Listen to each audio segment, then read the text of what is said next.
सबको जय मसीह की। प्रभु का दिव्य नाम की स्तुति प्रशंसा है। फिर से और एक बार परमेश्वर के पवित्र स्थान में, परमेश्वर की उपस्थिति में, इस ऑनलाइन का माध्यम से हम सबको एकत्रित होने का मौका परमेश्वर ने दिया, इसलिए परमेश्वर को धन्यवाद देता हूँ। साथ साथ आप सबको इस ऑनलाइन का माध्यम से आज आराधना स्तुति प्रशंसा करने के लिए जुड़े हैं आप सबको, आप सबके परिवार को प्रभु यीशु मसीह के मधुर नाम से मेरी तरफ से जय मसीह की और अभिवादन और आपका स्वागत करते हैं।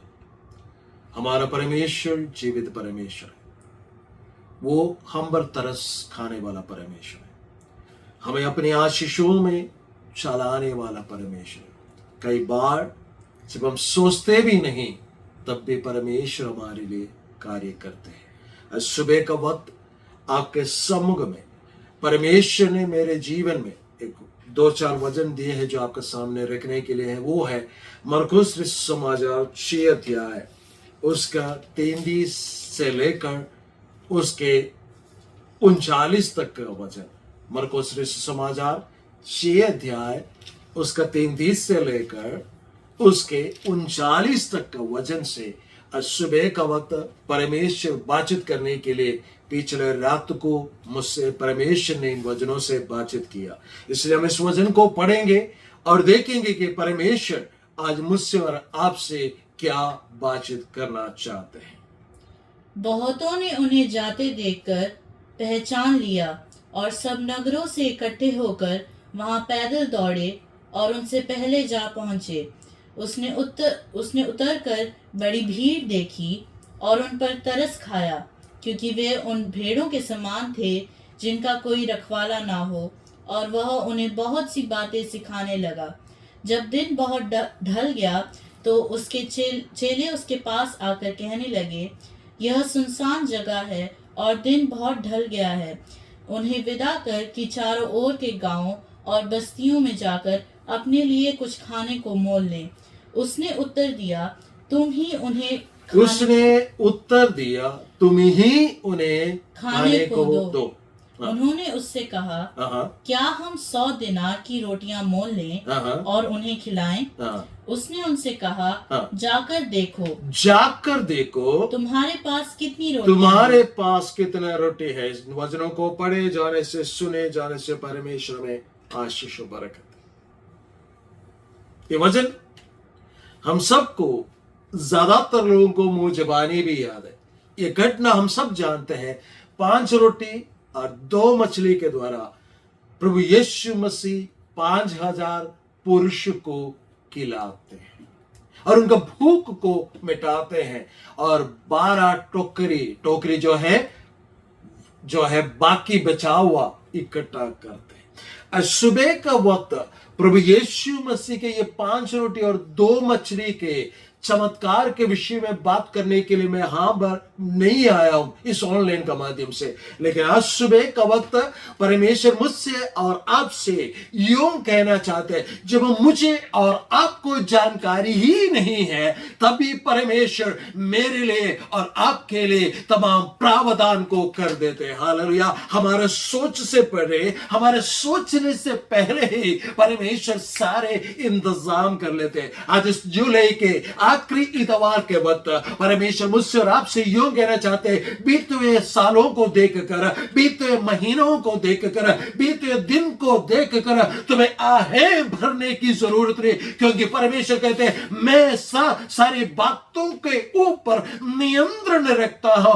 और मैं तुम्हारे लिए सब कुछ संजोत कर समय समय पर तुम्हारा सोचने से पहले उन तमाम चीजों को पूरा करने जा रहा हूं। हालेलुया। क्योंकि हमारा परमेश्वर हमारे तमाम बातों को जानने वाला परमेश्वर। लोगों को यहां पर हमने पढ़ा कि लोगों ने देखा कि यीशु मसीह और चेले नाव में चढ़कर एक एकांत स्थान में, एक खाली जगह पर वो विश्राम आराम करने के लिए जा रहे। इस बात को जानते हुए लोग उनसे पहले दौड़कर पैदल में वो यीशु मसीह जहां पर उतरना था वहां पर पहुंच गया। और वचन में इस प्रकार पढ़ते हैं, जो प्रभु यीशु मसीह उतरा तब उन्होंने क्या देखा?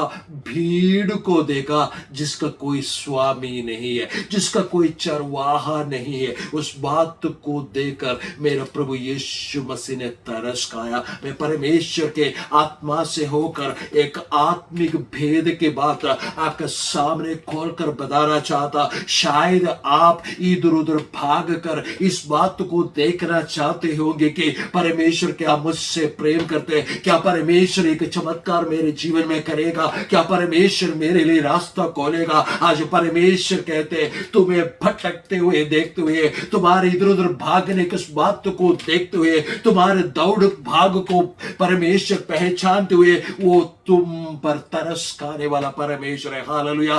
तुम पर चाहे कोई आपका साथी तरस ना खाए, चाहे साथी आपका साथ ना दे, चाहे दोस्त आपका साथ ना दे, शायद हो सकता है कि परिवार वाले आपका साथ खड़े नहीं रहते, लेकिन आज सुबह का वक्त परमेश्वर का आत्मा यूं कहना चाहते हैं कि वो तुम्हें देखकर तरस खाने वाला परमेश्वर है। हालेलुया। इसलिए परमेश्वर का पवित्र वचन में लिखा है, सबसे पहले परमेश्वर का राज्य और उसका धर्म का खोज कर परमेश्वर सब कुछ देने वाला है। हालेलुया। रोटी के लिए परमेश्वर के पीछे ना भागे, किसी चमत्कार के लिए वो परमेश्वर के पीछे ना भागे, इधर उधर ना भागे, लेकिन उद्धार पाने की इच्छा से प्रभु यीशु मसीह का समीप जब आप आओगे, उसका धर्म और राज्य का खोज करोगे, मेरा परमेश्वर आपके ऊपर तरस खाकर, हालेलुया, परमेश्वर का पवित्र वचन के अनुसार अपने जरोवर हाथ को बढ़ाकर वो आपको अपने सीने से लगा देंगे। आपके जीवन में जितने भी आत्मिक बातों की जरूरत है, आत्मिक हालेलुया चंगाइयों की जरूरत है, आत्मिक छुटकारे की जरूरत है, वो तमाम बातें देने के बाद मेरा परमेश्वर इस प्रकार कहेंगे,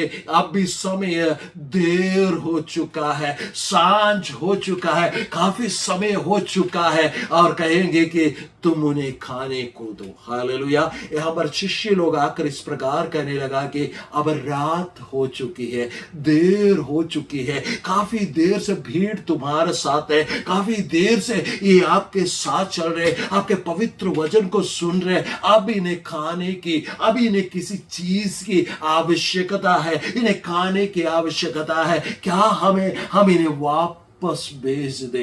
प्रभु यीशु मसीह कहते हैं ये मेरे पास आया है, मैंने इनके ऊपर तरस खाया है, इन्हें वापस भेजने के लिए, इन्हें भूखा वापस भेजने के लिए, खाली हाथ भेजने के लिए मैं तैयार नहीं हूं। इनके लिए मैं सारे इंतजाम करके रखा, इसलिए तुम उन्हें खाने को दो। चले लोग कहते हैं हमारे पास खाने के लिए कुछ नहीं है, और हम 200 दिनार का भी खरीद ले तो भी पूरा नहीं होगा, इसलिए साथ वाला बस्तियों में, साथ वाला गांव में भेज देते हैं, वहां पर जाकर कुछ खा लेंगे। लेकिन प्रभु यीशु मसीह कहते हैं इधर उधर जाकर खाने के लिए मैंने इन्हें नहीं बुलाया, मेरे साथ रहने के लिए, मेरे से सीखने के लिए, मुझे अपने चरवाहा बनाकर मेरे पीछे पीछे चलने के लिए मैंने इन्हें बुलाया है। इसलिए इधर उधर जाकर उन्हें खाने की जरूरत नहीं, इन्हें खाने के लिए तुम ही दोगे, क्योंकि उन्होंने बोला हमारे पास कुछ नहीं है। तो प्रभु कहते हैं जाकर देखो। वो जाकर देखते, उनका पास 5 रोटी और 2 मछली लग जाते, मिल जाते हैं, उसी के द्वारा उनके तमाम जरूरतों को, उनके जिस्मानी शारीरिक भूख को मिटाए हुआ परमेश्वर आज भी जीवित परमेश्वर है। वो आपको उद्धार करता परमेश्वर है, वो आपको प्रेम से बुलाने वाला परमेश्वर है, वो आपको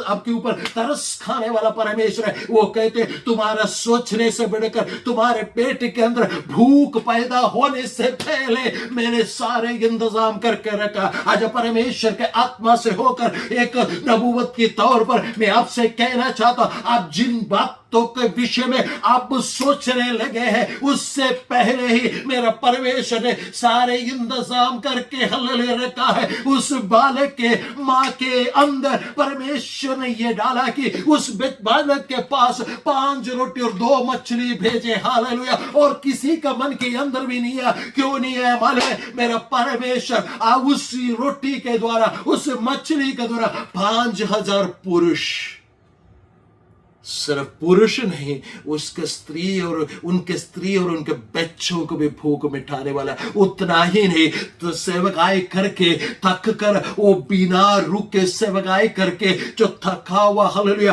परमेश्वर के प्रेरित लोग हैं, प्रभु यीशु मसीह का प्रेरित लोग हैं, उन्हें भी एक तोहफा के समान एक एक टोकरी रोटी देना भी मेरा परमेश्वर चाहते हैं। इसलिए कहा कि तुम्हारा सोचने से पहले, तुम्हारा चिंता करने से पहले मेरा परमेश्वर ने तमाम मुहैया करा के रखा है।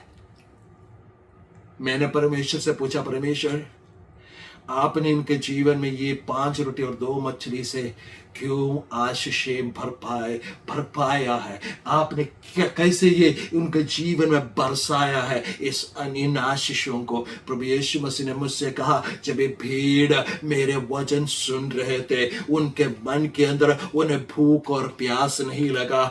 वे हालेलुया रोटी के लिए नहीं आए थे, वो मेरे बातों के लिए आए थे, स्वर्ग राज्य के बातों के लिए आए थे। मुझे चरवाहा बनाना चाहते थे, क्योंकि इनका कोई मालिक नहीं थे, इनका कोई चरवाहा नहीं थे। इसलिए मेरा तरस खाया और उनसे बातें करने लगा। उन्होंने क्या किया? मेरे बातों की ओर अपने कान लगाकर ध्यान से सुनने लगा। जब मैंने उनके मन के अंदर का मनसा को देखा, उनके मन के मकसद को देखा, उनके उद्देश्य को देखा कि वो हालेलुया पैसा पाने के लिए, आर्थिक रूप से आशीष पाने के लिए, शारीरिक रूप से चंगाई प्राप्त करने के लिए नहीं आया, लेकिन मैं परमेश्वर होने के नाते जब उनकी मन की बातों को मैंने जाना, वो वास्तव में मेरे पीछा करना चाहते हैं, वो मेरे पीछे चलना चाहते हैं, ताकि चरवाहा होने के नाते उन्हें हरी हरी चराइयों में ले जाने का हालेलुया जिम्मेवारी मेरा है। इसलिए मैंने उन्हें 5 रोटी और 2 मछली से उनकी जरूरत को पूरा किया। मेरे प्यारों, आज आप मेरी आवाज को सुनते हैं तो परमेश्वर का आत्मा आपसे यूं कहना चाहते हैं, आप अपने हालेलुया जिस्मानी जरूरतों को, शारीरिक जरूरतों को प्रति जो चिंता करते हैं उसे वहां छोड़े, बल्कि प्रभु यीशु मसीह की ओर देखे और प्रभु यीशु मसीह की बातों को सुने। मेरा परमेश्वर आपके लिए बहुत सारे रास्ताएं खोलने वाला है। आप उस बात से आश्चर्यचकित होकर रह जाएंगे कि कौन सा रास्ता से आप चुने, कौन सा रास्ता से शुरू करें, कौन सा रास्ता से आप जाकर और भी आशीषों को प्राप्त करें। वैसे रास्ताओं को मेरा परमेश्वर को कार्य करने वाला है। जब हम 5वें अध्याय में पढ़ते हैं, वहां पर यीशु मसीह गन्नसरीती के गदरी देश में पहुंच जाते हैं। गदरी देश में जो पहुंचते हैं, वहां पर एक कब्रिस्तान में एक दुष्टात्मा ग्रसित व्यक्ति था। उसका विषय में वो कहते हैं, वो पत्थर से अपने आप को चोट पहुंचाता था, उसके हाथों में बंधी बेड़ों को वो तोड़ डालता था और वो कब्रिस्तान में रहकर चिल्लाता था। लेकिन मेरा प्रभु यीशु मसीह वहां पर उत्तर कराकर उसका दुष्टात्मा को निकाला। जब वो अकेले पर उस कब्रिस्तान में रहकर रो रहे थे, उसका सहायता करने के लिए उसका परिवार वाले नहीं आए, उसके गांव वाले नहीं आए, लेकिन उसका चिल्लाहट मेरा प्रभु यीशु मसीह उस झील को उस पार अपने सेवकाई करते वक्त सुना। इसलिए सारी बातों को छोड़कर यीशु मसीह ने कहा, आओ हम पार चले, और वो पार उत्तर कराकर उस देखे पुलिस का हालेलुया, उस गदर देश का हालेलुया, वहां का उस हालेलुया उस दुष्टात्मा ग्रसित व्यक्ति को उसका दुष्टात्मा से, उस लीजियन से, उस लगियोन से हालेलुया, उस सेना से बचाकर उससे साधारण मनुष्य बनाकर प्रभु यीशु मसीह अपने एक गवाह के रूप में उसे खड़ा किया, एक प्रचारक के रूप में खड़ा किया। मेरे प्यारों, आज आप चिंतित होकर, अब परेशान होकर रहते हैं, लेकिन मेरा प्रभु यीशु मसीह कहते हैं, अगर मैंने इस 2024 के पहले इतवार के दिन में तुमसे कहा है कि मैं तुम्हारा भरपाई करने वाला परमेश्वर, तुम्हें लेकर चलने वाला परमेश्वर, तुम्हारे जीवन में आशीष देने वाला परमेश्वर, यदि परमेश्वर ने कहा है कि तू घाव का नहीं उड़ेगा हालेलुया करके परमेश्वर ने कहा है कि यदि परमेश्वर ने कहा है कि तू हालेलुया हालेलुया मुझे मेरी बाट जोता रहेगा तो तू हालेलुया बेल को नया बेल को प्राप्त करेगा करके यदि परमेश्वर ने कहा तो आज परमेश्वर यूं कहते हैं तुम्हारा सोचने से पहले अल्प काफी समय पहले मैंने सारे इंतजाम करके तुम्हारे लिए रखा है। वक्त के इंतजार करो, नहीं सोचना कि चलते चलते चलते शाम हो गया करके, सुबह में आया था और अभी शाम हो गया करके सोचने की जरूरत नहीं। जब तुम सोचते हो शाम हो गया अब कुछ हो ही नहीं सकता, अंधेरा पसरने वाला करके तुम सोचते हो, लेकिन मेरा परमेश्वर कहते हैं उस अंधेरे में भी ज्योति बनकर मैं तुम्हारे लिए खड़ा होने वाला परमेश्वर। मेरे प्यारो आज परमेश्वर का आत्मा मुझसे आपसे यूं कहना चाहते हैं हालेलुया, जब तुमने सोचा भी नहीं था तब से मैंने तुम्हारे लिए सारे इंतजाम करके रखा है, सारे रास्ता खोल रखा है। इस्राएली लोगों के जीवन में देखो प्रभु यीशु मसीह के पवित्र वचन में, परमेश्वर का पवित्र वचन में इस प्रकार लिखा है, जब मूसा ने इस्राएलियों को बचा कर लेकर आया वो लाल समुद्र के पास वो तंबू डालने लगा, डेरे डालने लगा उनको पकड़ने के लिए हालेलुया। फिरौन और उसका सेना आ गया, आगे लाल समुद्र, कहीं जाने का रास्ता नहीं है। प्रभु परमेश्वर ने मूसा से कहा कि अपने लाटे समुद्र की ओर बढ़ा। जब उसने समुद्र की ओर बढ़ाया तो प्रचंड वायु आया और समुद्र को दो टुकड़े कर दिया और वहां पर सूखे भूमि निकल आया, रास्ता निकल आया। वहां पर लिखा है 6 लाख हालेलुया पुरुष और उनके परिवार और उनके सारे जंतु जानवर उसी जगह से पार हो गया। थोड़े ही देर में सुबह होने से पहले वो पार उतर गया। अब सोचो कितना बड़ा रास्ता होगा, वो इतने सारे लोग थोड़े ही देर में वे पार उतर जाना, तो कितना चौड़ा रास्ता होगा। मैं आपसे परमेश्वर का आत्मा से होकर कहना चाहता, जब परमेश्वर आपके लिए कोई कार्य करते हैं वो चौड़े रास्ता बनाकर आपके लिए काम करते हैं। हाँ, प्रभु यीशु मसीह के पीछे चलना सकरा रास्ता है, लेकिन जब आप सकरे रास्ते से प्रभु यीशु मसीह का वचन के अनुसार प्रभु यीशु मसीह का धर्म और राज्य का हालेलुया खोज करते हुए आगे बढ़ोगे तो आपके लिए परमेश्वर चौड़े चौड़े चौड़े रास्ते खोल के देंगे जिसकी हालेलुया कल्पना आपने कभी सोचा भी नहीं होगा। शायद आप सोचेंगे इस सकरे रास्ते में चलकर मैं शायद खत्म होने वाला हूं, लेकिन मेरा परमेश्वर कहते हैं वो समय अभी तक नहीं है तुम्हारा खत्म होने का, बल्कि तुम्हारा जीवन शुरू करने का वक्त अभी आ रहा है और परमेश्वर तुम्हारे लिए महान आशीषों का कार्य करने जा रहा है। तुम्हारा सोचने से पहले परमेश्वर तुम्हारे लिए सब कुछ इंतजाम करके रखा। यूहन्ना सुसमाचार 5 अध्याय में हम उस व्यक्ति को जानते हैं जो 38 साल से बीमार था। वो आशा खो चुका था, उसका जीवन में कोई आशा नहीं बाकी बचा था कि वो कभी चंगा भी हो सकता है। लेकिन मेरा परमेश्वर ये जानते हुए बहुत सालों से इसी दशा में उसके पास आकर उसे पूछने लगा, क्या तुम चंगा होना चाहते हो? आज सुबह का वक्त मेरा प्रभु यीशु मसीह आपके पास आकर कहने लगते हैं, तुम्हें लगता है कि अंधेरा हो गया है, शायद तुम्हारे चारों तरफ का लोग बोलते होंगे कि इसे छोड़ देना चाहिए, तो मेरा परमेश्वर कहते नहीं, अभी छोड़ देने का समय नहीं, अभी तुम्हें मैं हरी हरे चराए ले जाने वाला, अभी समय आ गया है, मैं तुम्हें सुखदाई जल के झरने के पास ले जाऊं। क्योंकि परमेश्वर अपने तुम्हारे मित्रों से बढ़कर तुम्हें अभिषेक किया है। उस परमेश्वर का बुलाहट को, उस परमेश्वर का अभिषेक को आप छोटा ना समझो। जिस परमेश्वर ने आपको बुलाया, जिसने आपसे प्रेम किया, वो कहते हैं कि उससे मैं खाने का दूंगा, क्योंकि परमेश्वर ने आपको तरस खाया है। आपका सोचने से पहले मेरा परमेश्वर ने सारे इंतजाम करके रखा है, सारे मुहैया वो करके रखा है। आपको चिंतित होने की जरूरत नहीं। प्रभु कहते हैं पवित्र आत्मा का दान पाकर, पवित्र आत्मा के वरदानों से, परमेश्वर के आत्मा के फलों से लदकर परमेश्वर का धर्म का राज्य का खोज करे, परमेश्वर सब कुछ आपको देकर आपके आने वाले महीने में परमेश्वर अपनी आशीषों से आपको भरपूर करने जा रहे हैं। प्रभु इस पवित्र वचनों के द्वारा हम सबको आशीष और बरकत दे।